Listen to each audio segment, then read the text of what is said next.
Hi everyone, Zain from Nitrous Academy here. Today we're going to talk about who are shareholders and what rights do shareholders have. This is the third video in our Introduction to Stock Analysis and Stock Trading course. So a shareholder is a person or entity that holds shares in a corporation. So let's take Lucy here for example. Lucy owns one share in Apple. It doesn't matter how many shares Lucy owns, as long as she owns that one share in Apple, she's still an Apple shareholder. And some of the largest shareholders are actually not people, but other entities. For example, Berkshire Hathaway is the largest shareholder in corporations like Coca-Cola and American Express. So what are some of the rights of shareholders? So probably the most influential and powerful right a shareholder has is the right to vote on major corporate decisions and right to vote for members of the board of directors.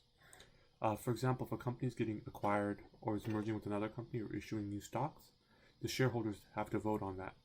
Shareholders also have the right to vote on who sits on the board of directors, and the board of directors obviously are very influential in a public corporation, and therefore that's another way how shareholder vote is incredibly powerful and is a very important right if you're a shareholder.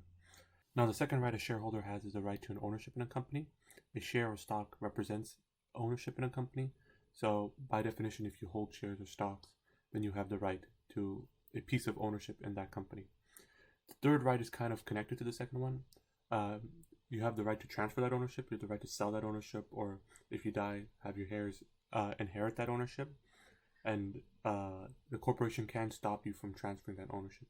Well, at least not in traditional ways. There are ways to go around this third right, but usually, and if it's a public corporation and those are publicly traded shares, you have the right to transfer that ownership when you see fit.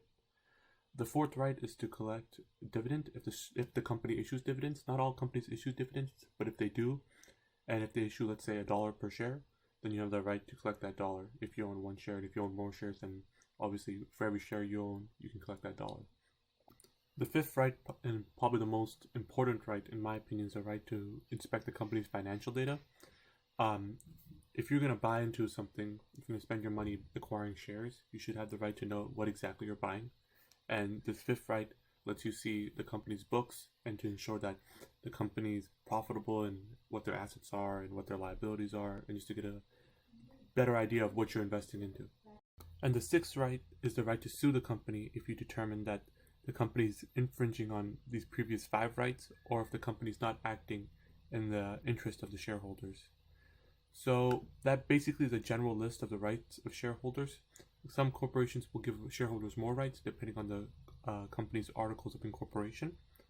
And this basically concludes this video of who are shareholders and what rights do they have. If you like this video, we would greatly appreciate if you could subscribe to our YouTube channel and follow us at Nitrous Academy on Instagram, Facebook, and Twitter.